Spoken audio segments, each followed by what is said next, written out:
YOLO, infidels, that's right. hackerhameen.podbean.com. And hey, don't miss out on what the passenger missing, the Huda of some funky shooters. Eluders are your fucked up styles to get wicked. So come on as the horsemen start to kick it. That's right, because suckers are hiding. Jump behind George Bush when you see me driving by, hanging out the window with my Magnum taking out some infidels. YOLO. And that's how we do it here on Hameen's Hardcore Happy Hour, a.k.a. the Conspiracy Horsemen. Right again, infidels. So sit back, because we've got a lot to cover. From people trying to work us. No, you don't work us, infidels. We work you. And you better hide, all you morons in the Vatican, because you're next, infidels. YOLO.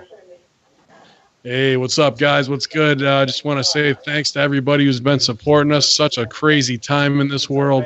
I don't know if it's your timeline or just things that we're getting kicked our way because of what we like and what stories we watch, but it doesn't seem like we can't go 10 minutes in our chat group between Big Stevie Cool and the Greek God Papadon and Big Sal Bundy to show some new story that's some either Petigate cover-up, some collusion that's going on, or some crazy space talk and aliens. It's just been a nutty week, and North Korea in the background, and who knows if Planet X is closing in to end us all. But we're going to try and cover as much as we can today. So at first I want to say what's up to my co-host. So happy to be on with him as always, keeping my head straight. It's the Greek God Papadon. What's up, brother?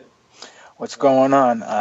How's I don't even know where to begin with this one. It's a crazy week in conspiracy land. Things are going up, down, inside, outside, left, right. I mean, we saw pictures of one-eyed cats with Star Trek in the background. I mean, here is something that Stevie can't understand. The Greeks invented everything. Boom. We could just educate a man. That's what they can't understand. Space is Stevie, the place. how are you? That's the episode title of the show. Space is the place, because I think we're going to talk a lot of stuff about the Netflix documentary, a lot of stuff about whether or not we can get into debating whether that's a work or not. Big work. The secure team calling out on that, and I got to look. There's probably about 12 different YouTube videos from our Facebook Messenger just from the past 12 to 24 hours. But yeah, first, before anything, I want to let everybody know, because of Papadon and because of you, Ben, we have the official Conspiracy Horsemen t-shirt up in prowrestlingtees.com/Stevie Richards. So the design is excellent, got a lot of great feedback on social media, and I'm sure we'll be plugging it throughout the show. Yeah, definitely. I'm so jealous of Greek God's ability to draw, and the Greeks invented drawing. So that's right. It doesn't surprise me how good it is. Luckily, I'm good on the 0101 making it digital. So hopefully you guys like it, and definitely check out Big Stevie's Pro Wrestling Tee store. And we got 2 more designs. I just gotta get off my ass this week and hopefully get those cranked out too. But we like the first one. Seems like everyone's doing the pyramid gimmick, but I think ours is top notch combination of the old school 4 Horsemen shirt. Combined with all that kind of symbolism that everyone's loving. It's actually nothing like anything else, which would legally mean that we did not take it from anybody. And just a quick thing too, we can have an official Conspiracy Horsemen t-shirt store on Pro Wrestling Tees under the podcast section, so that will be coming, and that shirt, along with all the other designs, will be going there. Yeah, it has no IP, no value of anybody else's stuff. It's definitely all ours, hand drawn, but touches that wrestling heartstrings. So if you want to support us, obviously this show's free and we want to keep information free, but the best way you can do that, we're not out here trying to charge anybody and put up a paywall, but we do appreciate all our fan support. And if you can pick up 1, 2, 3, or 4 for all your favorite listeners, well, we're happy to do that. Thank you. But man, this has been a crazy week, but I think the biggest thing that kind of hit the mainstream was this Netflix joint that came out, Alien Exposed, with Extraordinary. Is that the name of the? Yeah, Extraordinary. Extraordinary. Yes. Yeah. So I don't know if they wanted extraordinary or extraterrestrials and da da da. But a very compelling intense documentary or a complete work, kind of starting in 2002. The story of, sorry, what's his name? Stan Stan, Romanek, I believe. Stan the man. Stan the Man Romanek. And, over 195 recorded instances of him with some type of UFO or even being taken and abducted, having surgery done on him, and he alludes to even being the father of aliens, alien children later on. A lot of recordings, and in a time where digital media wasn't so accessible to just, boom, I'm going to record something. Now, they may have been done analog, but it's pretty interesting how they put it all together. Now, the biggest thing is even if you believe 40% of this, 40% still pretty damn convincing. And for 4 workers to watch this, we were kind of taken aback. And then as, the internet kind of exploded and exposed, the story was ever changing in the last kind of 72 hours, really. So 96 hours maybe. So it's pretty interesting. Whether you believe it or not, I totally suggest watching it. And then before you go to anyone who's kind of dispelling it or talking them down. But what'd you think, Stevie, about the whole thing, man? Well, when I watched it, I was really taken back. The presentation in the beginning was very Blair Witch Project-ish. It reminded me a lot of that. Like you said, some of the stuff I looked at, I was like, oh my God, that's so weird and that's so valid looking. And then a couple things with the aliens, like the alien popping its head up, turning, and then dropping back down, looked a little bit suspect. That the grandfather or the grandfather, whatever they called the old gray that peeked in from the sliding door, Right. that looked pretty real. And the selfies that they took looked pretty real. The only thing, and Papa Down, I don't know if you agree, the only thing with me was the recorded phone conversations and the way things were. And if this was, back in 2000, it would take so much to try to record these calls and everything. There's so much stuff that seemed to be almost set up like that Blair Witch Project type stuff. Like it was very, I don't know. There was so much of it. It was almost like, how can you have that much and capture it all? I agree. I mean, when I was watching it, at first I was like, again, I approached it with an open mind. I didn't pass any judgment. Raised an eyebrow, said, okay, this may actually be something that went down. This may not be something that went down. And as the story or the documentary started to progress, and time started to come by, I looked around, and then that alien popped his head, and I went, work. Big W, you get the W like the Wu-Tang. Yeah. Big work. So, I mean, and then obviously he got debunked or got challenged by what's his name from Security Team 10 on that video that they showed him throwing things in the air, trying to act like weird things was going on while he was causing it, and actually got caught on camera. Because the guy seems like a big goof, if you ask me. The only thing that I really, I mean, like I said, it was like watching the Blair Witch, because at the point when the alien popped its head out, I got chills. Like that scene where at the end of Blair Witch, when they're running through the house, you see the kid peeking in the corner. You're like, oh my God. And that's about it. And then, I mean, obviously, at the end of the video, they stated that this guy got caught with kiddie porn.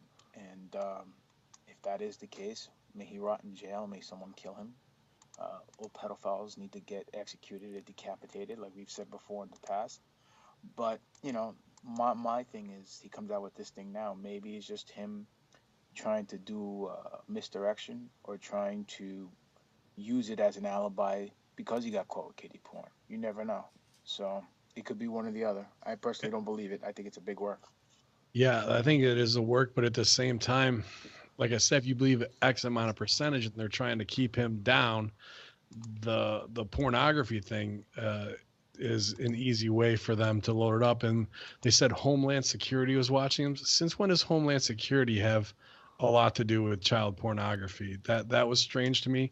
And he waived his right to a speedy trial, and they said they had over 100 witnesses to be called. and usually 20 to 30 is a max number. So like these insane statistics that even in that part don't add up to me. So it's like a work within a work, you know, a mystery wrapped inside a riddle, inside of an enigma, if you will, from JFK. But when it comes to the alien gray being caught on camera and the head popping up and looking back and forth, did seem like some bad acting. I can usually smell a bad actor a mile away. Oh, hell yeah. and that was that. But things like he said he blew his ACL, which is very you know, for us, or MCL, that, you know, in our business happens a lot.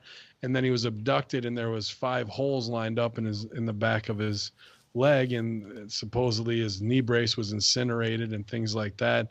That the doctor said there's no way you can, and he had whatever form, which could easily be faked, I'm sure.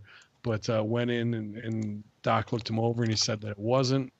And then what was interesting to me was the melting of the pill bottles and things like that. That was strange. Now, granted, you can do that on the stove, I'm sure, and then put them in there to you know, make it look a certain way.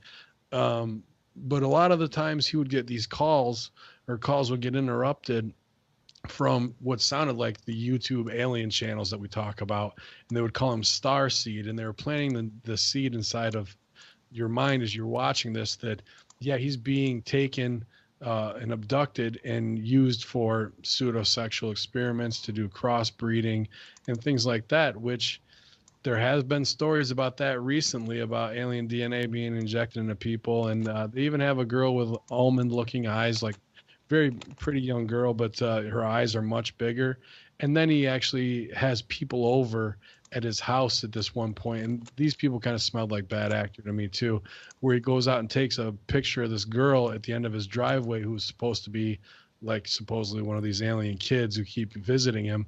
And then he comes back in and shows everybody, and everybody at the party sees the picture, and then they're telling him to go put it on the computer. As he's walking down the stairs, boop, that one picture disappears from the camera. Like, that's where, to me, I was like, work, like, you know, that everyone's in on it in the locker room, and we're all putting this over. It's the group biz. Someone's doing the injury angle. So, well, you know, the weird thing is, it was just like a mix. Like, at first, like I would go a little bit more with the paranormal stuff, especially those dark shadows and stuff that were the pictures were taking. That was a little bit more like ghost type stuff, or even the EVPs or things like that. That the face that was in the deck, the back of the deck, that was just like right there, looked photoshopped or whatever would be in existence back then.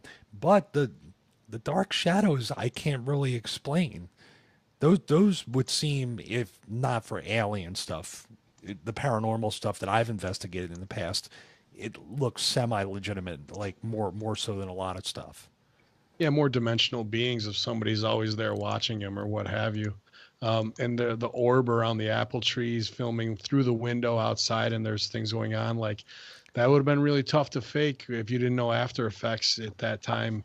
And we're not talking back in the 70s. I mean, this is 2002 to 2000 kind of 12-ish and whatnot. But here's the thing, like, you want to talk about wrestling psychology, that's some long-term fucking business to pull off one storyline right there, man. Like, to like, oh, I'm going to see in the future for Netflix that I'll have all this ready to go, and how it all lines up is strange. There's one part too that was kind of the work stooged off, but I liked it, where he shows a beam of light being shown down outside and some flickers.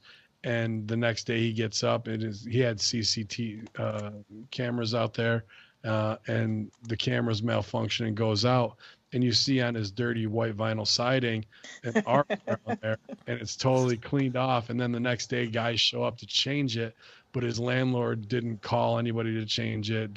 So it's like a Men in Black come to change the siding on the side of his house to get rid of some of the evidence, as far as that goes. So, but then when you call up the name of the siding company, which was, I think, like Bob's out of Nebraska, Bob's Siding, and no such thing. So another road that leads you nowhere, where you're like, ooh, spooky, like I wonder what it was. But you know, there would be something there, I feel, a little bit more than that. So the editing on this is so good that it definitely got to us to some degree. But then it only took a couple Secure Team 10 Tyler videos, who probably more in tune with this guy than our first interactions with him, to expose him a little bit more of being just a goon.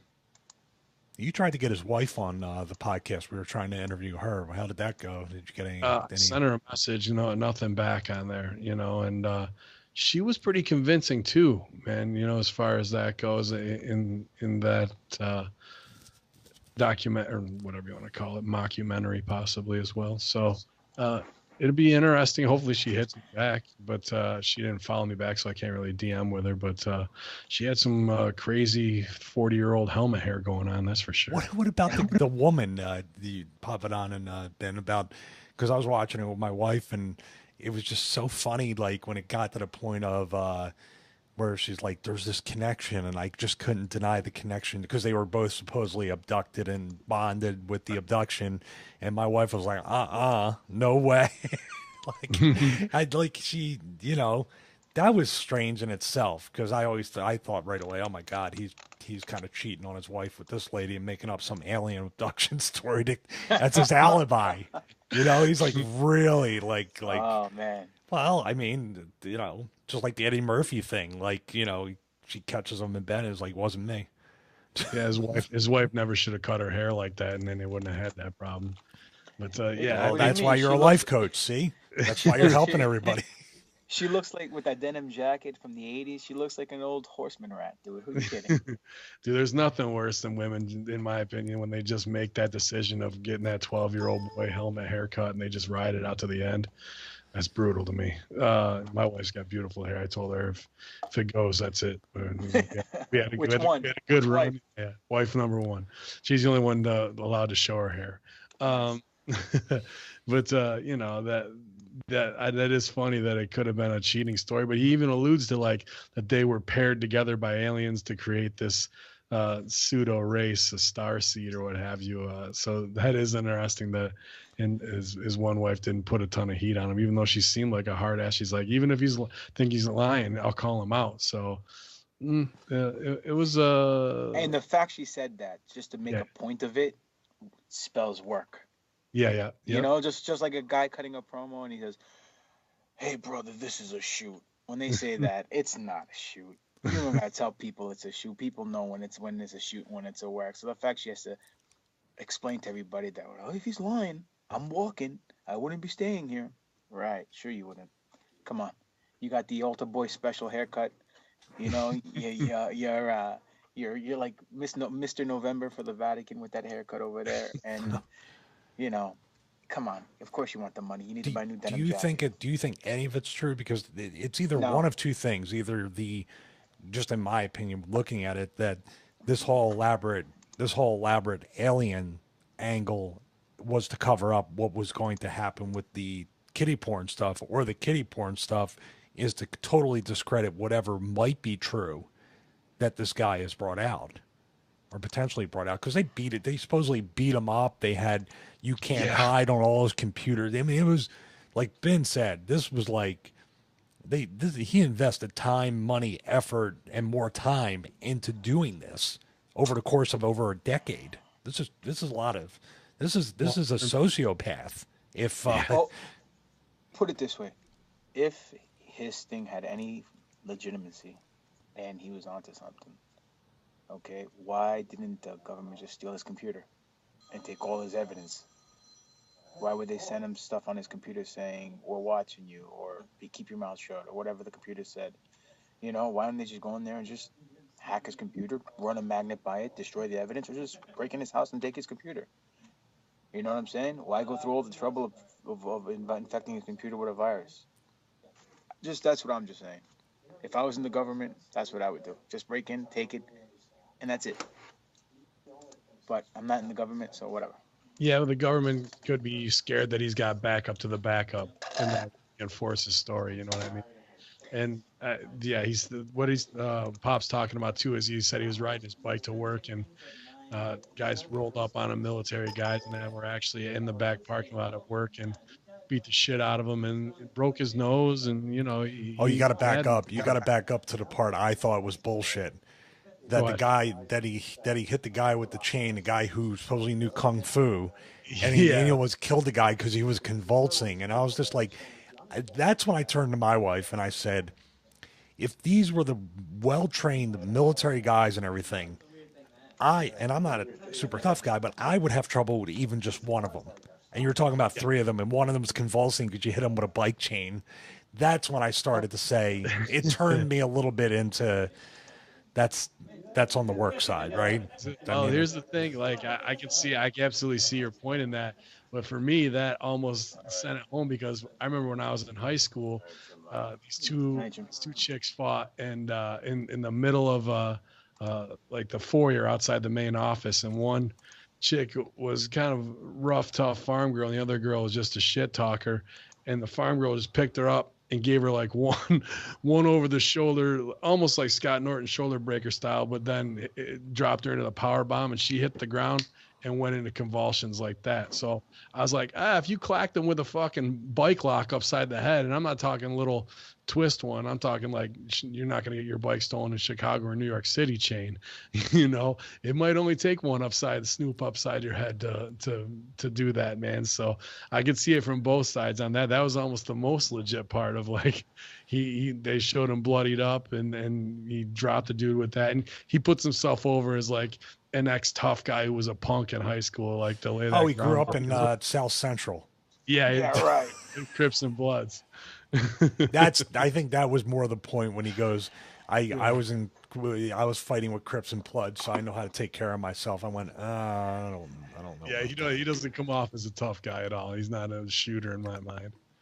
So maybe it is the delusions of grandeur of that, definitely. He probably got jumped by a bunch of thugs because he owed the loan shark some money or something like that on a gambling debt. He probably bet the Mets and lost. Yeah. But yeah, the more as time went on throughout the next probably 96 hours after we started discussing it and Tyler's stuff and Secure Team 10, he's got a video where he's being interviewed by another guy in Skype, and he's literally like flicking a USB drive into the air in an arc so it lands on his head. And he didn't think his hand was on camera, and it is. You see him do it, and then he's looking all around like, oh, what was that? Some weird things are going on. And you can see the guy interviewing him is like, oh yeah, strange stuff happens around here all the time too. Like totally caught, totally exposed. And in that Skype interview, he didn't seem like the same guy who was the polished dude on camera with the story. He seemed like a completely paranoid schizophrenic almost. It was a big goof. He is a goof. It was like the Shockmaster tripping over the brakes in his entrance. But this is one of the most over Netflix documentaries in a long time. Yeah, this was anticipated. It's not rated very high now, but because of all this stories with the kiddie porn and everything. But it was, you told me you got to see this documentary. Word of mouth and people talking about it on Netflix was immense. Yes. It's entertaining. Well, or people are saying you got to see the footage. That's what I heard from other people. You got to see the footage, the evidence in this. Even I think Papa Line, you had said it. You got to see this evidence. I didn't say that. I think you did. No, I think Romanek sounds Greek to me. Yeah, right. This is actually a Greek historical documentary from what I've seen from it. Evidence is the Greek word, I think. Listen, if it was a Greek documentary, it would be full of truth. Your ears would be glistening because you guys would be listening to Netflix with our eye. I always listen to Netflix. Thank you. My ears would be glistening. That's because your eyes wouldn't be able to handle it, so your ears would have to work double overtime because of all the truth that's spewing out of the documentary if it was a Greek documentary. Spewing. That's right. I saw that footage probably 2 years ago. I don't know if you guys remember that or not, of the alien pop-up. And people were putting the, haha bullshit face on it or what have you. But this documentary, I guess, has been done for like 4 years in the can or was released. So it's not like exclusive to Netflix just coming out now, I don't think. Well, the problem with the thing is just Stevie says it all the time. There's no such thing as coincidences. So that's where he decides to put his camera on the window, and then 10 seconds later, a head pops out. I mean, really, bro? I mean, how coincidental is that, Yeah, Yeah, this says 2017 on Netflix though, of when it dropped, but maybe it was. No, I'm not saying that. I'm saying when the video when the head pops up. You know what I'm saying? That's when he decides to put a camera by the window or the French door or sliding door, whatever it was, where the head. And he said he thought it was his stepson running around naked, and he's gonna get him on camera to blackmail him. That was kind of a weird pedo thing. That was a weird thing, yeah. Yeah, that was a little pedo thing, right? Maybe he just incriminated himself on there. Yeah, that could be. And there were stepkids. So, but the one thing that was weird was, and I said it during the documentary, I was like, yeah, I mean, this guy is super tortured because he's never sleeping. He's always up at 3 a.m. There's always this going on. It's always, something going on where he doesn't sleep. You just can't catch that much stuff all the time. That's what I say. If it was like 10 pieces of evidence that were really compelling, or all the body stuff he had with the knee, and the knee seemed very compelling. I don't know if that. I would love to get the doctor on camera who examined his knee. I would love to get the landlord on camera who said, "Yeah, I never called anybody," because then those two things alone, you'd be like, "Oh man, that's kind of but they weren't, and that definitely lends to the work. The third thing with that is the regression therapist who would put him into hypnosis and have him regress when he was doing the formulas and shit like that. You know what I mean? Like Drake's formula for the all that stuff. Yeah, to have that ready to go and some Sumerian writing ready to go, like that had to be pretty pre-planned out of. Okay, I'm gonna go in here and do regression therapy, and I'm gonna write out these things because a normal Mark like him wouldn't just be able to crank that shit out. He wasn't working in high level mathematics or physics or anything like that. So that part had to really be plotted and planned. Now, whether you believe in hypnosis therapy or whatnot, of regression, I can easily see people, oh, there's a bright light and I'm seeing the sky and I'm feeling this and I'm doing that. When you start just like, oh, give me a piece of paper, and you're writing out long, elaborate, symbolic equations that are well known in higher levels of physics and mathematics, that was a little bit of compelling stuff too, but could be worked, absolutely. What gave it credibility is it was Sumerian and not Greek, and I said this seems really legitimate to me now. Yeah, now I believe the whole fucking thing. If it was Greek, I'd be like, "What the fuck is this?" There you go. I made you laugh. I love you, Papa Don. I love you too, brother. What is this episode? What episode are we on? It's all Greek to me. 16? That's what it's called. Whatever episode we on. And it's 13 or 14, I think, right? Yeah, in there. I'm not sure with the impact attack. I'd have to go back and take a look. Whatever the case may be. So X amount of episodes in the can already, and the first time Stevie Richards actually comes out with a funny joke. So there we go. Streak's broken, folks. He's due. But shout out to our other Greek brother, Dimitrios Zordos. I know he went to that Greek God Papadon store and stacked up for his big trip to Greece, so he'll be styling and profiling over there with all the ladies and their mustaches, and and especially want to thank him once again. He's going to Italy? I want to thank him once again for his support of Dynasty Pro Wrestling, the big show I got coming up on the 29th. In his spot, man, Dippin' Donuts, a local favorite here in Central New York. Great chain, great coffee. I'm trying to stay off the donuts because too much of a fat bastard, and I've been doing that double cardio. So nice. Working. Cemented cardio. Hey, quick question. Do you want to save the 2 emails to conspiracyhorsemen@gmail.com to the end? We have 2 here. Yeah, we'll save those at the end. Yeah, just wanted to give you a heads up that we do have the 2 best of the many that we got. Yes. And let's plug. It's conspiracyhorsemen@gmail right now, right? .com. Correct. That's right. So anything you guys want to talk about that's going on in the news, or conspiracies that we haven't covered yet, or for future shows, or questions you might have, hey, we're on chat all day together, you guys, and this is what we enjoy doing and kicking around stories. Or if you see something before we do, please send it to us on Twitter @BWOStevie, @GreekGodPapadon, or @bin_Hameen. and we're gonna try and cover it. You know, Big Sal still MIA dealing with some personal issues, so all our thoughts go out to him, and we can't get him back soon enough. So we miss you, Big Sal, but we're gonna cover any questions you guys got. And again, thanks for people were pumped about the T-shirt, so I'm sure when payday comes, they're gonna run out there and get that Conspiracy Horseman shirt, and so should you. Wait, this is indie wrestling. We don't know what payday means. What does that mean? Means the payday's light. Sorry, brother. Catch you next time, kid. Yeah, I saw some dude ran a show with a bunch of girls. I saw Kevin Matthews stooging them off, and he's like, "Oh, the house went down. You didn't pay any of them." Like, total sucks. Yep. That happens way too much. We actually talked.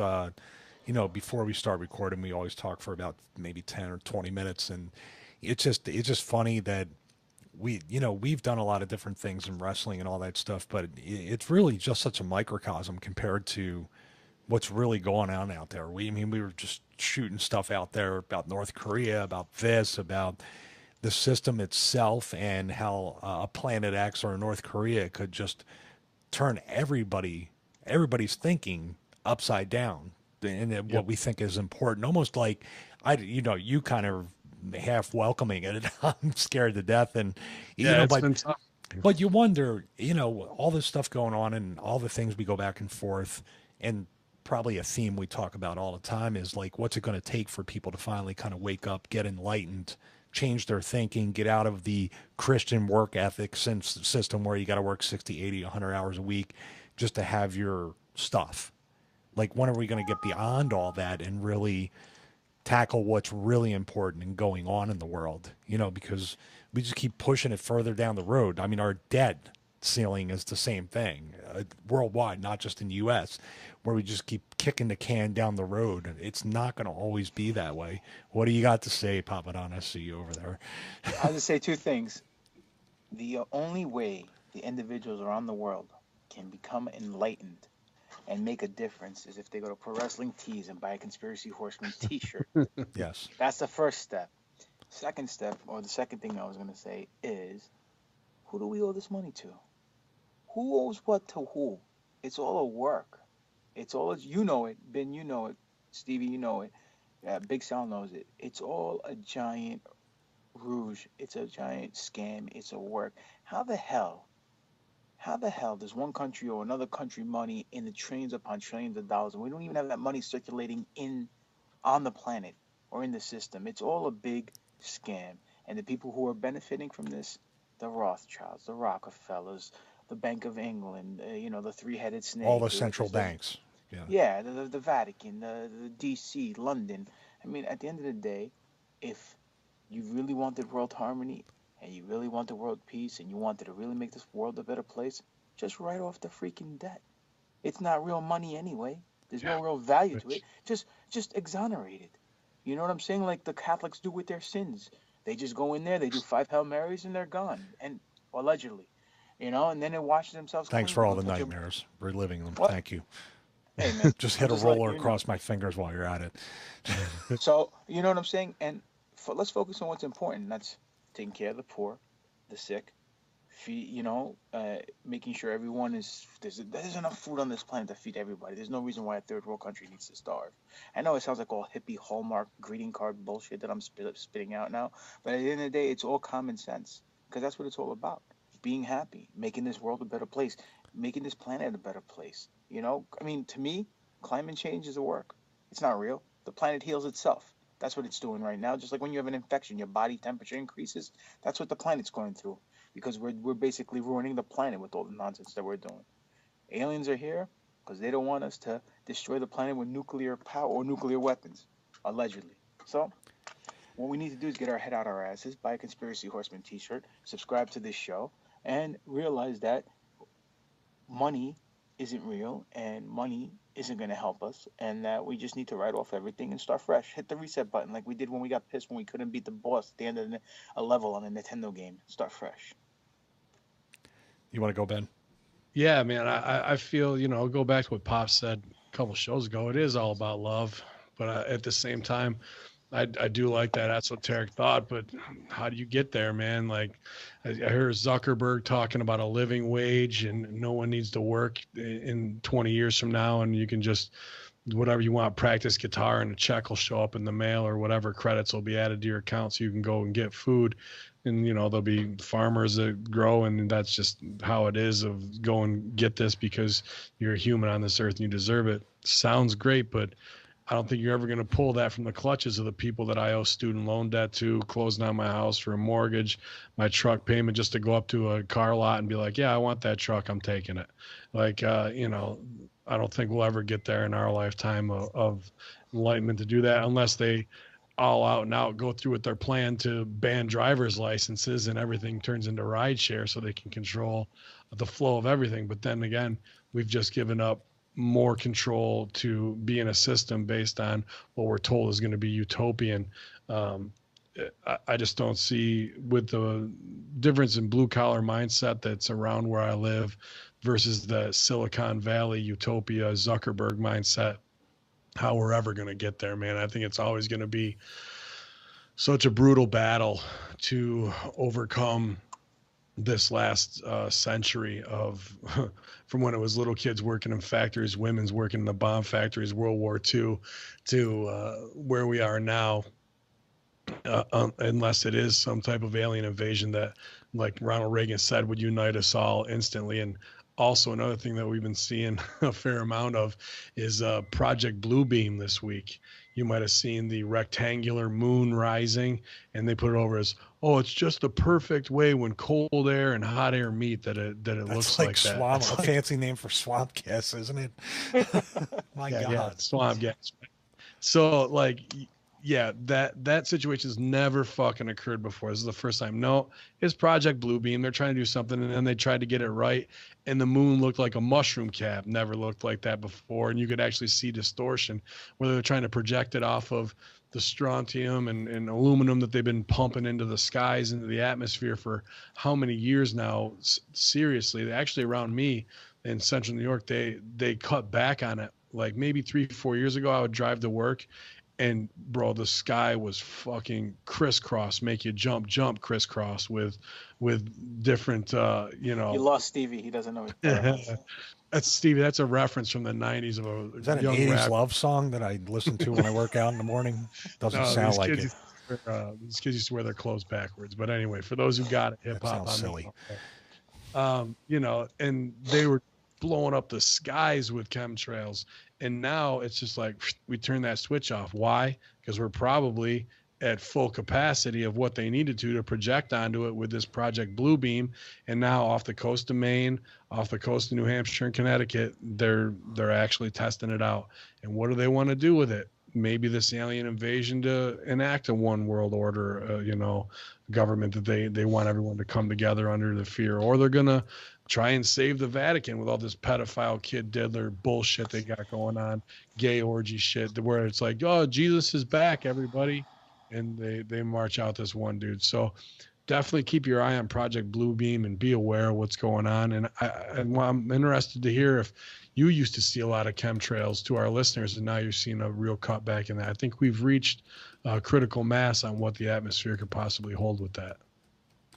I think it just, that's the thing, that the mistrust of the information that the people of the world will get from the government, the mistrust of, you know, we already think, and this is mostly Democrats and progressives and even just people in general, think that the government's going to take care of you from cradle to grave. And they've proven, even though they promise it every 4 years or 6 years or 2 years, whenever the election cycle for whatever office comes up, they all lie. You know, all of them lie. They promise to do all this stuff. We're on the verge of 23 million people losing health care over the next 2 to 3 years, when not that many can afford it anyway. Didn't matter, Obamacare, Trump care, whatever it is. I'm convinced they're doing that on purpose to bring single payer. You heard Odin over there screaming? Yeah, he hates it too. He's had enough. So, but I'm convinced they are tanking all these systems and even tanking the financial stuff to bring that one world order or new world order currency, that new world order healthcare, because then we beg for single payer. We beg for socialized medicine because all the other ones suck. You know, I'm convinced that was all planned in a way to give us the socialized medicine because we wanted it, not because they forced it on us. The currency, we keep getting to a point where Trump put the Stevie kick on that to stop it. Trump's an enigma right now. He's such a mystery in a way. It almost feels like a Vince Russo double swerve. Like he's almost like purposely bucking the system in order to make us want the system. Yeah. That's what I think. It's like there will never, ever, ever be another popularity contest in the presidential election. Whoa. I disagree. No, I disagree. What just happened in the last 48 hours? I think the Rock thing is just going to be. I think that's one step towards that movie Idiocracy. I think that's one step more towards that because all he's going to do is cut promos for 4 years. He's even less experienced than Trump when it comes to business, and Trump is a complete work. He built a production company. He built all this stuff, but it's really that's the entertainment-wise. I feel it's a lot easier than governing a complex economy, a complex healthcare system. You can't, and you're dealing with the work. You think the sharks in WWE and Hollywood were bad? These political ones in Washington, he's never seen anything like that. See, I disagree. I think wrestling sharks are way worse, and they won't be able to keep up. Oh, with the real estate ones are worse too. They're bad. And I think classic psychology. You make your baby off your heels heat. This dude's got all the heat. They march in The Rock, and if they paired him with Michelle Obama, what do you got? You got the sexiest man. You've got the Democrat woman that they love the most. You've got two different minorities. You've got a GOP guy running with a Democrat to heal the wounds of division in America. Boom, boom, boom, right down the checklist. It's everything that how Obama got in to the nth degree after coming off of George Bush with white privilege and wars and all that other shit. To me, Russo couldn't script a better babyface run. Yeah, I just don't know if by 2020 comes around if we're going to be willing to go. If I think anybody has a chance of winning or being set up for the position, if he's still healthy, it'll be Bernie Sanders, because that's the only all the way the opposite way of what Trump did. The progressives or whatever the Democratic Party is going to look like in 2019, 2020, whenever the election comes around. I don't believe that we're gonna be so scared to put somebody else in there that's just a gimmick. Unless we go to full idiocracy, which we may just well be. Well, that it's never going to race riots funded by Soros to do that, man. To play on white guilt, to play on the celebrity of what we really want. The guy's the world's sexiest man, Hollywood box office draw. The wrestling core could be enough of that Attitude Era lapsed fan to just want a nostalgia push again of what shit felt like during that time to fucking drive it over the edge. But if they put him with Michelle, in my opinion, it's going to be a 70-80% walk-off. I think right. He can do it, man. You're probably right, because that's exactly the complete opposite of what we got now. You know? And if it swings far one way, it's going to swing back the other way, that pendulum. Absolutely. And unfortunately, that's not what's best for this country. What we have now is definitely not what's best for this country. I got into an argument with some guy on the Book of Face. Not even an argument, a debate. He asked me about, what are your thoughts about what's going on with Trump Jr. and the Russians? And I'm like, what are you talking about? Because I've been busy the last 48 hours. I haven't been able to keep my ears on the ground and listening to what's going on. They were glistening. So he told me, he's like, yeah, he was meeting with the Russians during the campaign. All right. So I said, what do you want me to tell you? I said, all politicians lie. All politicians look for shortcuts. They want to find ways to diminish their opponents so they can get the lead. It's politics 101, dude. Why does Trump get a pass? If this was Hillary, you'd crucify her on your Facebook page. I said, no. I said, Trump doesn't get a pass. I don't even know the entire story. And then when I found out the entire story, Trump wasn't involved. It was his son. Allegedly, he wasn't involved. Allegedly, he had nothing to do with it, or whatever the case may be, according to his lawyer. So It is what it is. Point being is this: the only way this country will ever progress forward, doesn't matter who's in office, because we all know who's in office is a puppet. They just get their strings pulled by the same people, whether they're Democrat, Republican, it doesn't matter. The only way we get this country back on its feet and become the best country, well, it is the best country in the world, but economically be a sound country, get this dollar stronger, get jobs back into this country, is to become a nationalistic force again and get rid of the Federal Reserve. That's step one. We get rid of the Federal Reserve and we get the power to print our own money, then we don't have to answer to nobody, and we don't have to worry about always being in debt and people making money off of us being in debt. When that situation comes to a halt, then we can move forward financially and economically. Get all the big businesses back into this country and become a manufacturing country. Steel, automobiles, whatever it is, wood, whatever the case may be. Electronics. Make America products great again, and jobs will follow. Now, when the currency is backed and the currency is strong, and we're printing our own money and we're controlling the flow of our own money, then people making $4 or $5 or $10 an hour can make a living on that, because our money will have value. We'd have to put our money on some kind of backed value, whether it's gold or silver, whatever the case may be. We can't have a fiat currency anymore. That is the main problem with this country. Once that's nipped in the bud, everything else will fall into place. Boom, boom, boom. And we need to stop being the world police. Who cares what's going on in the Middle East? Who cares what's going on in Asia? Who cares what's going on in Europe? You know what? I really don't care. And the problem is, we're spending 10 times as much as every other country in this world, if not more, on our military force, because we got to protect everybody. And what do we get in return? Nothing. No one pays us to be the bouncer of the world. Even a bouncer in a club gets paid, an hourly rate. We don't get that. We get nothing. We get Stugats, so Stevie can understand. And on top of that, what happens? We put all our money that we spend, that we have, into the military industrial complex, making our military boogeyman, and we go around the world and no one appreciates it. No one says thank you. No one says anything. And everything, at the end of the day, we try to be the hero, and when you're the hero long enough, you end up becoming the villain, and that's exactly what we're becoming worldwide.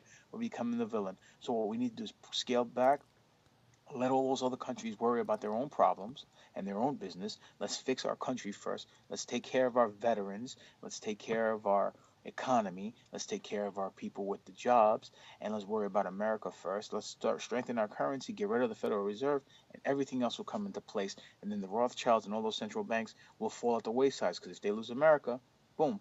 Well, who else are they going to have to fight their agenda? Nobody. And that's how we're going to get our country back. Pop it on. Conspiracy Horsemen 2020, baby. Well, that'll get you killed. If Rock said that he'd be in a one car accident or a little Learjet would crash the next day, it's got to go one way or the other. I agree with you. Nationalism, I think, with the way the tangled web has been weaved, extremely difficult to do all that. I think the leaning into what a lot of people have been on. Who was the one? Sam Harris that talked on the Joe Rogan podcast about it. Zuckerberg. A lot of people have talked about this universal basic income.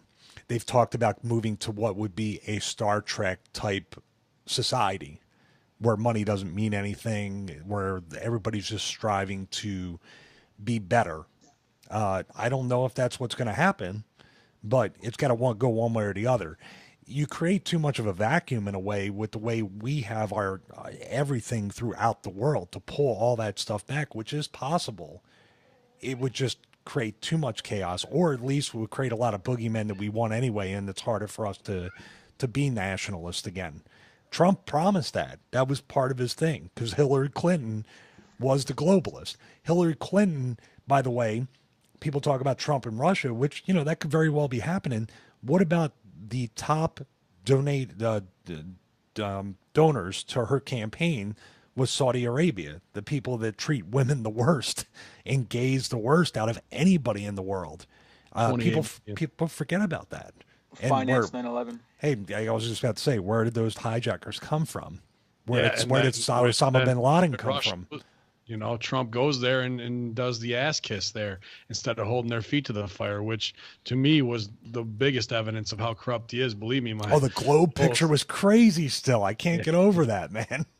Well, there's a reason why he did it, bro. I mean, we all know. I mean, if they are the ones who are producing all the oil, and the only thing that's keeping our economy afloat right now is the petrodollar, we have to kiss their ass, because if they let go of the petrodollar and start accepting other currencies for oil, then our dollar will just collapse. Like The economy Saddam. will fall. Yeah, we'd have to invade them. Yeah. Yeah, Gaddafi as well. Yeah. I mean, that's the bottom line. We really need to do an episode about the Federal Reserve and the petrodollar, bro. I'll school all these fucking imbeciles. Good. That'll be all you. I'll just mute my microphone and I will listen, because It'll be the highest rated episode of all time, because Stevie won't talk. Okay. Did you guys that one picture I sent of? I don't see you drawing 8.7s on Raw back in 2000, but I could have missed those episodes. That's because in 2000 higher than The Rock, higher than the future president. How's that? With Jacob Israel will attest to that. By the way, I want to say this real quick, just to bring it all the way around. You talked about the petrodollar. You talked about oil. This is exactly why the subject of, the alien stuff we usually touch on, and all the outer space stuff and the Planet X and the things, there's things far beyond. What was the one you were talking about? The teleportation of photons into space. Yeah. There has to be some sort of, I don't know if it's going to be called 0-point energy or anything like that. There has to be a free energy source out there that's being subverted, or, I mean, electric vehicles were kiboshed back in the 70s and 80s. So we have something, I'm convinced, and I just don't know why. Probably because they can't monetize it. They can't profit off it right now. So oil has to be the way. Why? I'll tell you why. It comes back to the petrodollar, plain and simple. One, Tesla found a way how to have free energy. He did it in Colorado Springs, and he sold a patent off, and Edison put it in the vault and made everybody pay for energy. So that's that. So there is a way, but they can't. The rich can't capitalize off of it, and if they can't capitalize off of us and can't control us because of the energy, they don't want anything to do with it. Why make everybody equal? They want everyone to fight for the crumbs while they have the pie. That's the first thing. Second thing is, the reason why they put the kibosh on the car, the electric car, or cars that can run on water, or whatever the case may be, or any form of free energy that can benefit the people, is because, again, we need oil for gasoline for our car. Now, all these more than just that, petroleum is this stuff and everything. Plastics.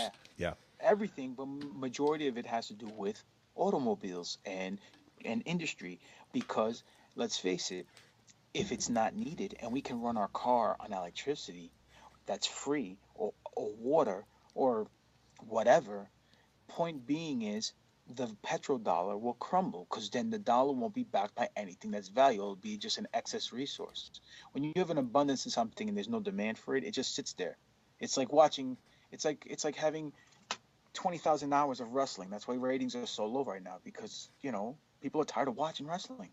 They'll watch one good match and they'll be happy for about 5 minutes, and then they get bombarded with so many other hours of wrestling that they're like, enough already, enough. It's like dealing with your wife after she talks to you about 5, 10, 20, not my wife, but after 5, 10, 20 minutes, K-Fade boys, K-Foids, ya Allah, and then you're like, all right, I get the message, I'll take out the trash, whatever case is. But you know what I'm saying? Point is this: when you have everything, when there's too much of everything in moderation, that's what it needs to be.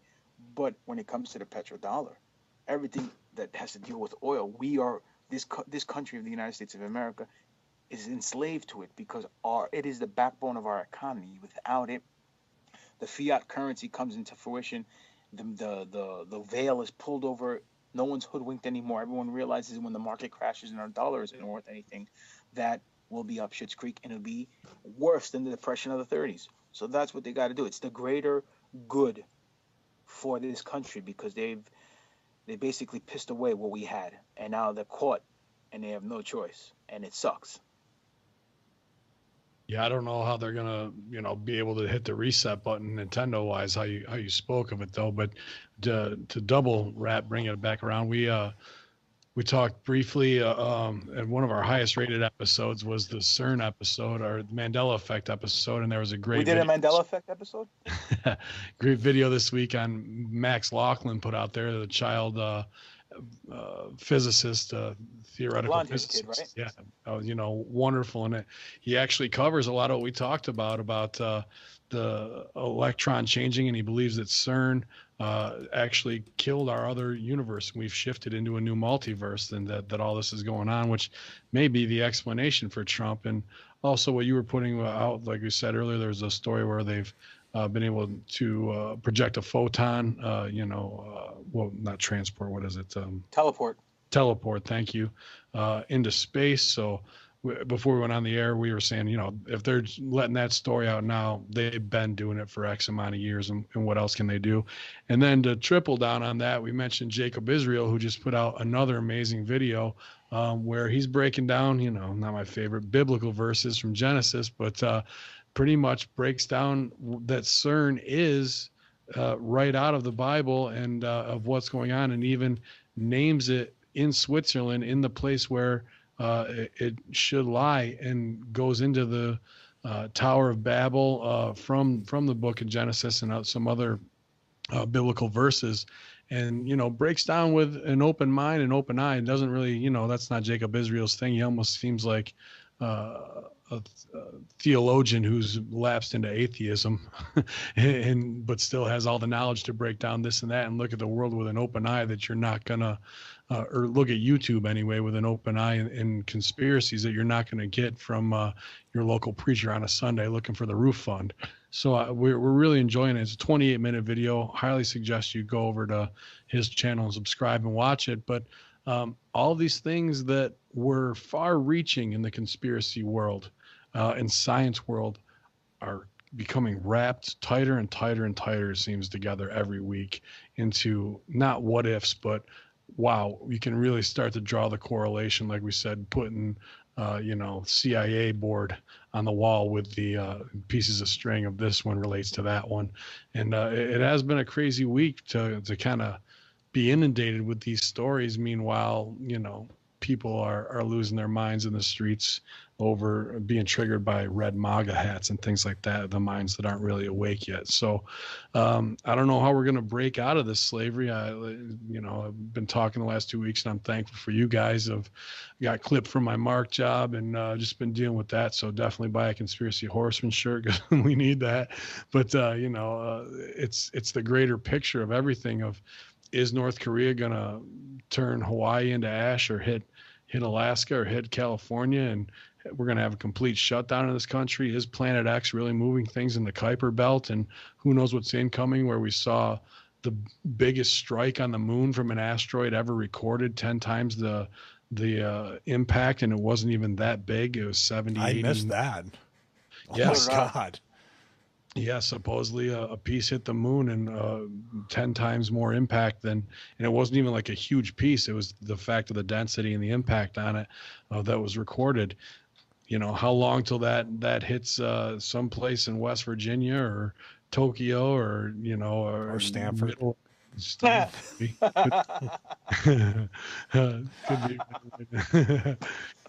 That's Tower of Babel too. Yeah, you want to talk about karma coming back around? They're due. So it'd be real interesting to see how these things keep tying forward, and who's really going to put it out there. A lot of these sites like disclose.tv, a little tongue-in-cheek when it comes to this, but there's always a breadcrumb of truth in there to look at and be like, wow, that's something I need to go down that rabbit hole and investigate. And that seems a lot of what we've been doing this week. There's just so many things going on. But what'd you guys think of the Jacob Isreal video?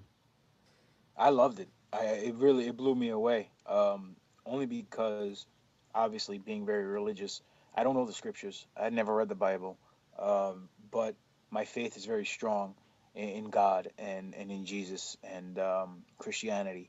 But when he was explaining the correlation of what was said in the Bible to what is going on right now with CERN in Switzerland, it was very eerie, and the similarities and all the coincidences. And I always go back to what a smart guy once told me: there's no such thing as coincidences. You know what I mean? I don't know who that smart guy was, probably some Greek, but point being is, he didn't have a ponytail either, I'm sure. No, but he was in good shape for a 92-year-old man. So Thank you. You're welcome. And it just blew me away because it was a lot. I saw the validity in the video, and I couldn't believe the two rivers meeting in Switzerland, where they have two actual rivers touch and meet, and they're distinctively different in color Yeah. and you can see the merger when the two rivers actually meet, and the whole CERN crushing of bricks, which is basically the building blocks of what they're doing right now with atoms, with the whole collider and the God particle and the whole what he was saying about the time travel, how they can't send a person back in time yet, but they think they have a way. They most like, which means they probably already done it, sending back messages back in time, Right. which could be the reason for the Mandela effect and why little things are changing because it's a soft opening. Like how they have a casino with a soft opening before they actually open, just to make sure all the bugs and kinks are worked out in the system. Maybe that's what's going on with the Mandela effect, which makes perfect sense. Why would you not change a song title or a lyric or a logo? Because it's real minute. It really doesn't affect anything. But then when he said something about the tunnel video, the tunnel The video, when they Gotthard did that tunnel. whole, yeah, Yeah. with that whole satanic dance nonsense, which still blows my mind every time I see it, when they had the hands in the clock going backwards, I said to myself, "Oh man, that's the time travel."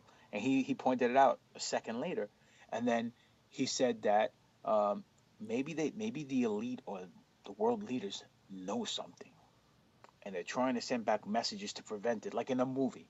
You know Yeah. what I'm saying? Could very well be. Could very well be this. All this secrecy is just for the greater good. Because if they said, "Hey, guess what? We don't have Bruce Willis to go up there to destroy a meteor with an oil rig, but then there's a meteor coming to Earth, and it's not Planet Nine. It's actually a big meteor that's going to kill Earth. We're trying to, and we detected this 20 years ago, but we did nothing about it because we didn't believe it. But now we're trying to send messages to ourselves 20 years prior so we can try to prevent this because it's going to happen. We don't want to die. But if we let the public know, it's too much hysteria." I mean, again, it sounds like a movie plot. But Yeah, but I saw on Drudge, Bilderberg, billionaires in Silicon Valley, top people buying more and more doomsday bunkers at well, record rates. yeah, and also in Bilderberg, it's the first time they had all these Silicon Valley people and CEOs of all these internet companies and social media sites attend. Plus, CERN was there for the first time ever. So something must be going down, and they must be talking about something. Because let's face it, 15, 20 years ago, when you brought up the word Bilderberg, that's a conspiracy theory. That's not real. It doesn't exist. Guess what? It did. It does exist, and it was on Game of what's it called? House of Cards as a skit this year.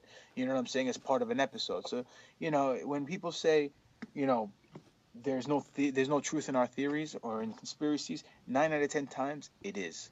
So who knows? Who knows what's going on? But the video blew my mind. I would Sorry, say long-winded answer. that's okay. That was perfect. I just think that, That's because I'm Greek. thank you. Appreciate your input. That last part was important too. I almost forgot. I would say this with Jacob Israel, and he gets a ton of heat from the religious community. It's great. You know what? They haven't been fed in an hour. That's why Odin's meowing. He wants to, They literally, if food isn't out, they go nuts. But with Jacob, he takes a lot of heat. If you read some of the comments from people that are Christians and stuff like that, because he is sort of decoding the Bible. And if you remember that show, Bible Decoded, talking about 9/11 was predicted in the Bible and all these other ones, maybe there's a tie in it. It's pure speculation that messages, like you said, Papa Don, are being sent back, maybe all the way back to when the Bible was written, to give these messages that are coded. Because it was a big History Channel thing where they had like 2 or 3 parts. Do you remember a few years back? Yeah, Bible wasn't it Brad Decoded. Meltzer? Yep. Yeah, Brad Meltzer did it, Bible decoded. So this could all kind of tie in. I know we're doing the pins on the cork board with the papers and everything, but really, if time travel is that, and we're sending messages back or things that we could try to change with this Mandela effect stuff, why is the Bible immune to that? And also, the Book of Genesis writing about CERN almost to a T with the river. All that stuff is just.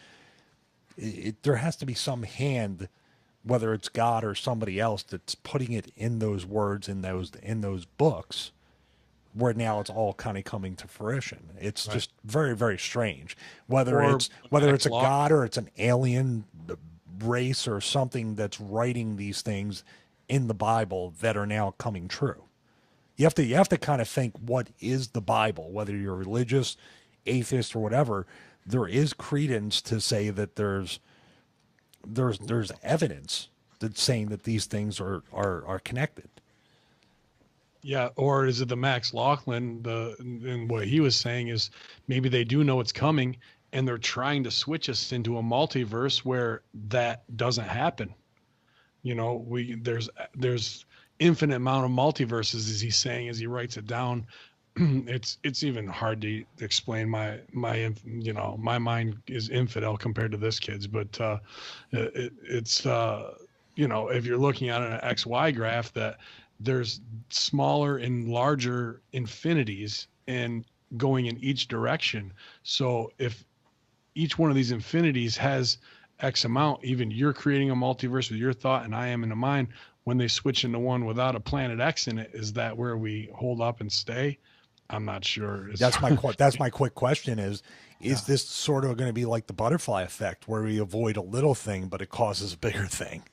Yeah, like absolutely. We're avoiding all these little things that are happening, but it could be the planet X. It could be we could be putting ourselves in that multiverse theory.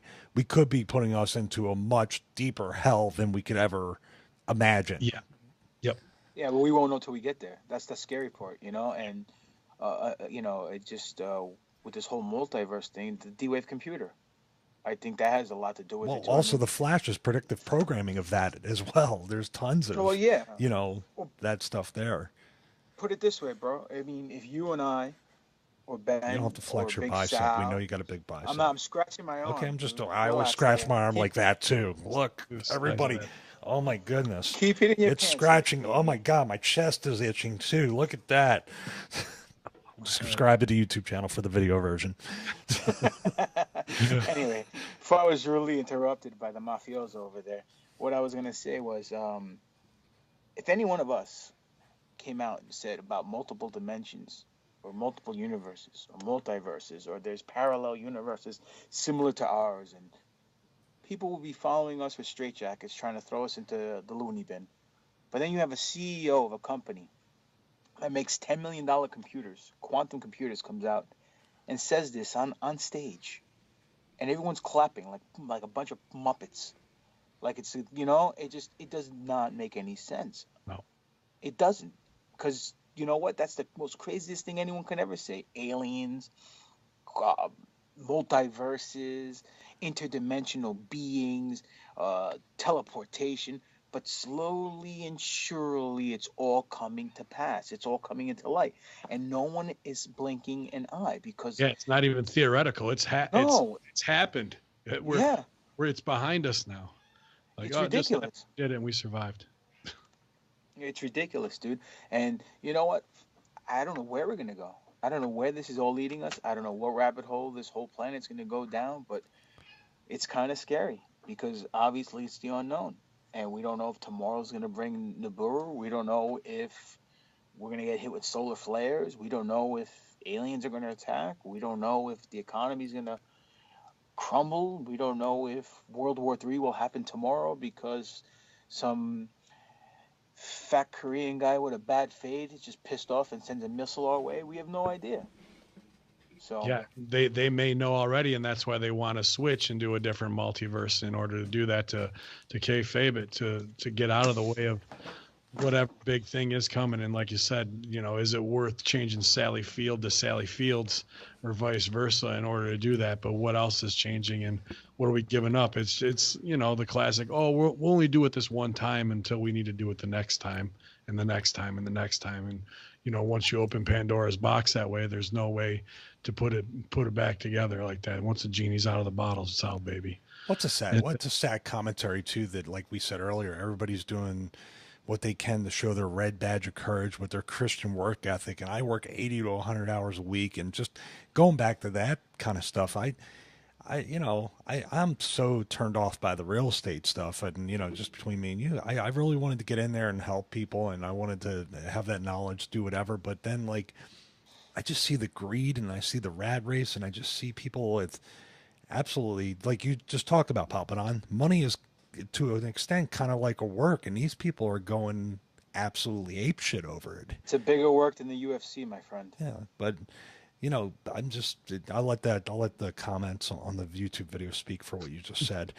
But no, I mean, I know we got to make money and we got to, do whatever, but still at the same time, it's like, I see people literally just like in wrestling throughout the years. I think that's what it is, that I fought those wars and I fought those fights for so many years. I'm not going to relive that Groundhog Day again at this age. I need to feel more fulfilled, and I need to, like you were talking about off camera before we started recording, Ben.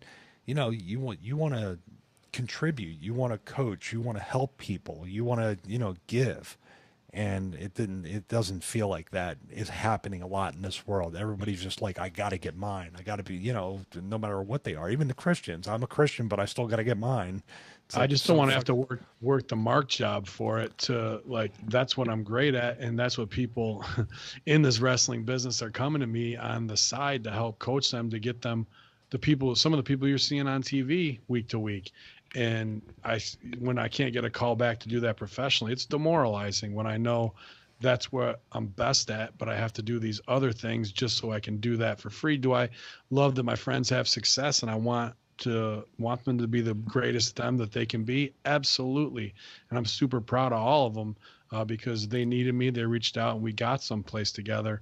But here I am in my original means of what I wanted to do that way. And I'm going to this job tonight and being demoralized the same way you were, thinking you could do something in realty. I just got an hour pitch on being a half-ass insurance salesman, on preying on people with who know somebody who's passed away from cancer, and this company's going to help pay all your bills. And what's the statistic on cancer? 1 in 2 men will get it, and 1 in 3 women.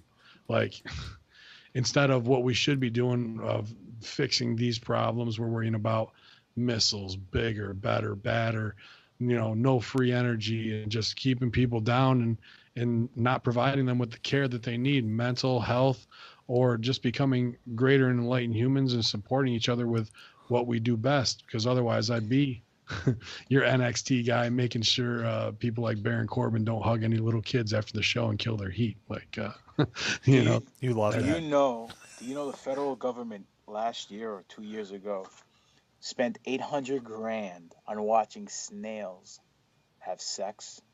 I believe that's slush fund shit. Whether or not they did it, they put that down as the reason of why they spent $800,000. Do you really think that people actually care about snails having sex, where they could have took that $800,000 and helped out veterans or family of fallen soldiers or anything of that nature, or try to make this world a better place? Of course, man. I mean, this is ridiculous. It's maybe absolutely ridiculous. That went into it, but the other $750,000 went right into the Project Bluebeam Fund. Probably. That's probably the code name. Like in Hollywood, when they film a movie and they have a fake name like Blue Harvest. Yeah. Well, remember, $2.3 trillion on September 10th, 2001. Gone. It disappeared, and it was all black budget, in my opinion. That $2.3 trillion. $9 trillion that the Federal Reserve itself can't attest they went. Where Naki was getting reamed by what's his name, Ron Paul. Yeah, and he couldn't answer Ron Paul's question. In my point, if you can't find $9 trillion of taxpayers' money, you need to go to jail, Bernanke. Sorry, But I digress. That's not the point. The point I was going to say was, unfortunately, my friend, the business that we're in is professional wrestling. Is not professional wrestling anymore. The UFC does professional wrestling better than professional wrestling does professional wrestling. What we're in now is what we call, or I labeled as, sports entertainment, because the number one company in this world does sports entertainment. They don't do pro wrestling. Every other company behind it that has any success or any amount of money in their pocket try to follow suit, because they're trying to appeal to the advertisers that basically our business is typecasted by sports entertainment. So whatever Vince does, that's what the world sees as wrestling, which is not wrestling. It's sports entertainment. The last thing I want to see on my TV is some celebrity kicking the crap out of a professional athlete, or pyro going off, or a 3-minute match between individuals, but they spend 37 minutes trying to open an ambulance that could they just walked around and just went through the back door and get the guy out the ambulance, but they didn't because you know what? It's drama. But I digress. Wrestling, unfortunately, is the only industry where talent doesn't matter. And you know, I've been doing this 18 years now, and unfortunately, it's hit me now that you know what? Maybe I should have kissed more ass. Maybe I should have played the political game. Maybe I should have big league people like Stevie does in the locker room, or maybe I should have basically learned how to do backflips and triple indies and not be a master of my craft and worry about psychology and realism into my flavor of ice cream that I present to the fans. When people watch me wrestle, they say, "Oh, that was real." Maybe I shouldn't have worried about that. Maybe I should have worried about doing a triple backflip and getting kicked in the face 30 times and no sell it, but then take a chop from someone and act like I got shot by a shotgun. Because then if that's the case, then I would get signed tomorrow, you know, and I'd be an internet sensation. You know, Yeah. Al Snow got a lot of traction this week on Twitter saying, "Hey, heels, don't be afraid to be a real heel." Well, you know what? I see 3 guys on this podcast right now that aren't afraid to be real heels. Philly, you know what? I had the people at the edge of their seats telling me to go jump off a cliff. So did Stevie, and Stevie told them to go F themselves at the end of the fantastic promo of a great match that he had with Luke Hawks. You, my friend, are offering $5 face slaps, and people actually pay you to slap them in the face. I mean, come on, man. And we get to the ring. We have people at the edge of their seats in the palm of our hands booing us out the building every time we step in because we act like real heels. Now, granted, the show right now, it's Jimmy, Mike, and Ben talking about conspiracy. It's not Bin Hamin, Stevie Richards, and Papadon talking wrestling or in their personas that we do in the ring. But I digress. Point is that when we need to be in the ring, we'll be in the ring. And on top of that, if we're feuding with someone or we're a badass on camera, we won't be taking pictures with each other, you know, killing our heat or killing kayfabe. Did you see that guy hugging babies afterwards this week, man? No, I heard about it, and I understand why. Fucking brutal, dude. Listen, it does kill kills you. Me out there is heat on the fans, heat on the marks, and people are like, I don't like to use the word marks. Fuck that. I love calling people marks. The biggest marks. We are. Sure. We're doing it.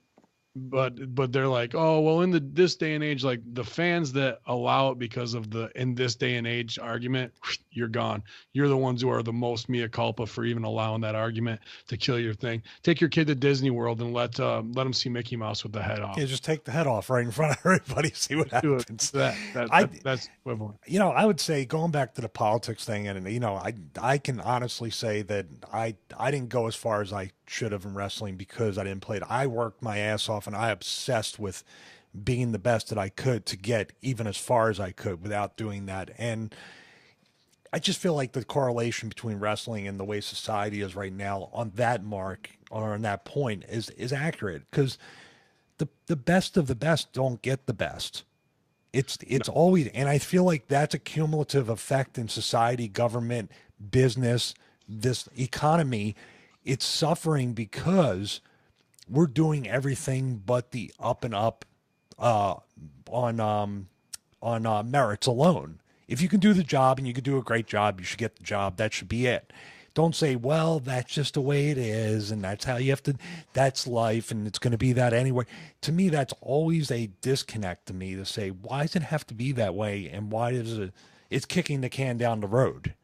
Because something's going to implode. We're suffering for it because we're not making anything, because we didn't teach our kids to do anything but go to college, incur debt, and not get jobs out of there. Vocations, like Mike Rowe talks about, vo-tech jobs, having a trade, having something you could take pride in, and doing great work is shunned upon now. Everybody's looking for the easy way out. Yeah, I want to go to college, and I hope it. Yeah, we're sort of going off we're going off on a tangent, but that's what wrestling is too. It's really just easy ways out and not sticking to fundamental good guy, bad guy type stuff and promoting it like Conor McGregor, Floyd Mayweather. That's all UFC. That's not even boxing. That's UFC doing pro wrestling, and they're going to charge Did you see that bullshit? $90 for SD, $100 for HD. I don't get it. I love it. And they're going to pay for it. That's that's the way. VIPbox.nu, iFirstRowSportsUS.eu. Don't pay for shit. Well, I'm not paying for it, but Cody's stick. Listen, I don't have one, but I heard of it. The biggest is this. This is what irks me, man. Okay, Stevie, you know, and Ben, at the last Wildcat show in Philly, I walked up to Crowbar, Devin Storm, and I walked up to Stevie, and I told him, look, I have an idea.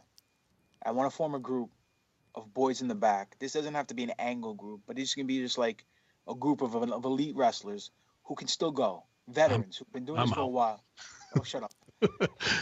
Point is this. The group right now consists of 4 people. It's myself, it's Crowbar, Stevie Richards, and Homicide. We're all veterans. If you put all our wrestling years together, you get 100 years. You know what I'm saying? And we can still out-wrestle and outlast any one of these young kids without a shadow of a doubt, and we can blow them up because that's what we take pride in, and that's being the best in the biz and the best in the ring. Now, it's going to be in a very exclusive group. It's called Timeless because that's what we are. We're timeless. But unfortunately, again, the people who are the best, are what Stevie says, the people who are the best don't always get the best situation or the best return in this business. And it sucks. But you know what? Case in point.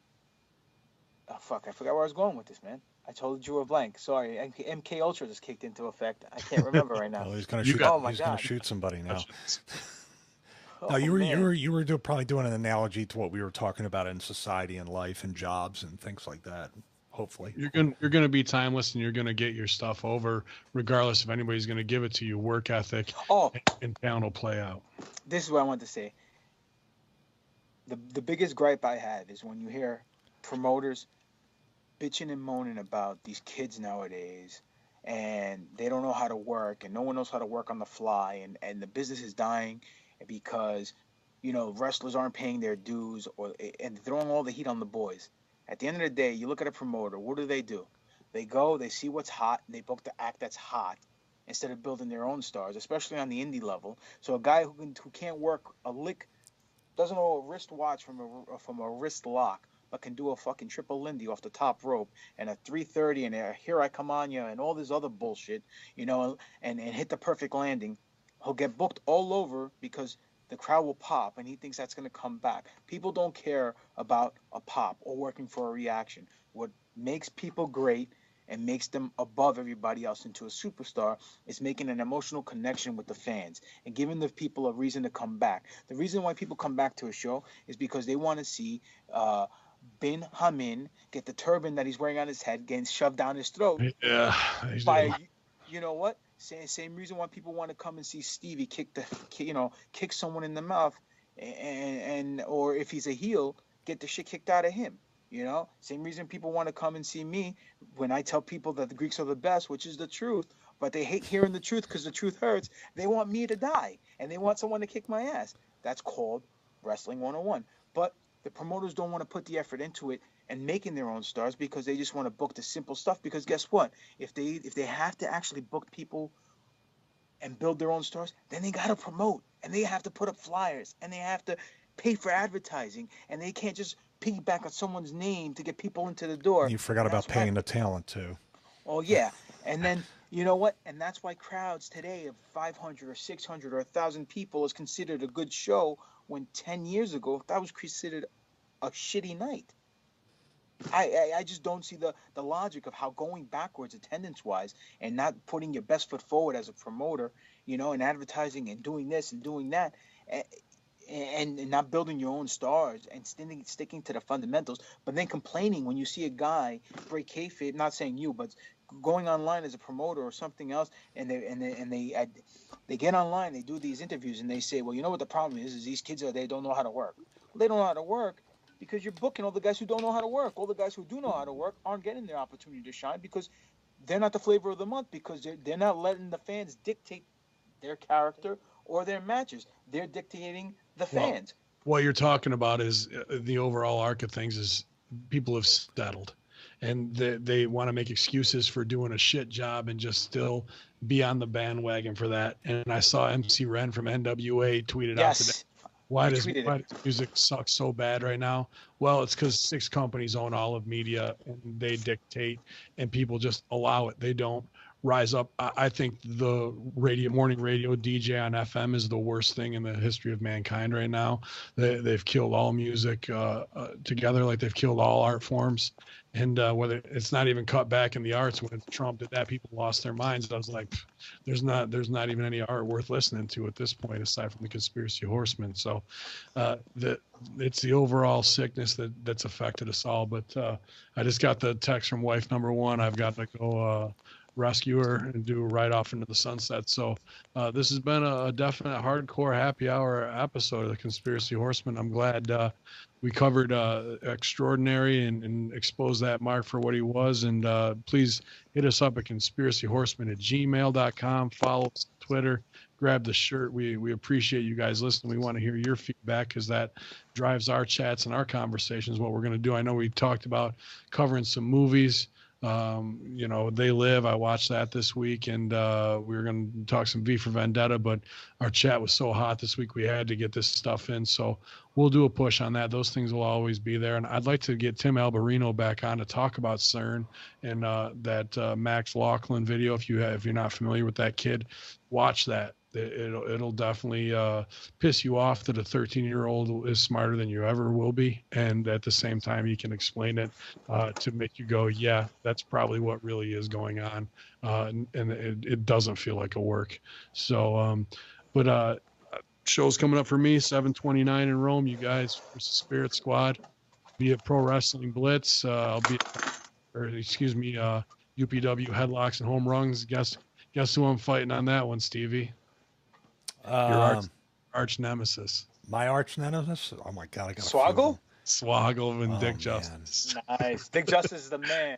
Yeah, Dick Justice on Impact last week. That infidel, my mortal enemy. And then, I'll be out there with the Lucha Underground crew in Chicago, but I'm definitely going to kick that midget hard once for you. Tell him, say, you little league Stevie. It's not big league. You little leagued him. Because he'll remember it, because I pulled him, aside. Yeah. I'll get him on Facebook Live and berate him. There's no way. I don't give a fuck. He ain't gonna little dog me. I'll show him what's I actually have a picture of him. He volunteered for it. It was Dreamer had a midget protein bar. It was called a midget protein bar, and he held it, and I took a picture.